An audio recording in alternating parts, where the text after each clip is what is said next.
একজন স্বামী তার স্ত্রীকে বলল, তুমি তোমার বাবা মাকে চাও না সন্তানদেরকে চাও না আমাকে চাও? স্ত্রী বলল, তোমাকে চাই। স্বামী বলল, কেন? স্ত্রী বলল, একসময় বাবা মা মারা যাবে, ছেলে মেয়ে বড় হলে তাদের নিজস্ব জীবন তৈরি হবে, আমার থেকে দূরে থাকবে, হয়তো আমাকে ভুলেই যাবে। আর তুমি স্বামী, মৃত্যুর আগ পর্যন্ত আমার পাশে থাকবে, তুমি আমাকে ফেলে যেতে পারবে না। এটাই তো স্বামী স্ত্রীর সম্পর্কের মর্যাদা। কোনো মানুষকে ছেড়ে থাকা অনেক কষ্টের, কিন্তু তার চেয়েও অনেক অনেক গুণ বেশি কষ্টের হলো সে আসবে না জেনেও তার জন্য অপেক্ষা করা। আসলে ভুল করেই তোমাকে চেয়েছিলাম, তুমি যে এত দামি আগে জানতাম না।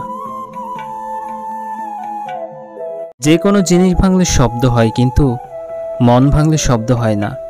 তাই তো যার মন ভাঙে সেই একমাত্র বোঝে মন ভাঙার ব্যথা কতটা। তাই কাউকে কষ্ট দিয়ে ভেবো না ভালো থাকবে, কাউকে কষ্ট দিলে তোমাকেও কষ্ট পেতে হবে, সেটা আজ হোক অথবা কাল।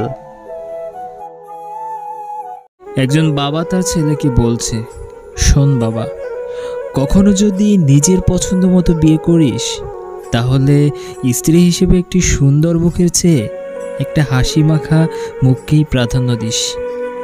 কারণ অফিসে বসের বকা খেয়ে, বাজারে দর কষাকষি করে, বাসে ঝুলে 30 মিনিটের রাস্তায় 2 ঘন্টায় অতিক্রম করে বাসায় ফিরে দরজায় তোর সবচেয়ে বেশি প্রয়োজন হবে একজন হাসি মাখা মুখের নারী। আমার গল্পটা তখনই ভালো ছিল যখন তুমি ছিলে অপরিচিত, আর আমি ছিলাম আমার আমিতেই সীমাবদ্ধ।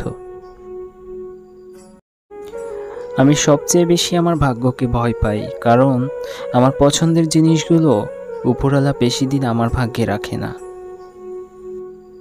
তোমাকে পাওয়ার স্বপ্নটা আয়নার মতো ছিল, দেখতে পেয়েছি, ধরতে পারিনি, কাছেও পেয়েছি, কিন্তু আপন করতে পারিনি।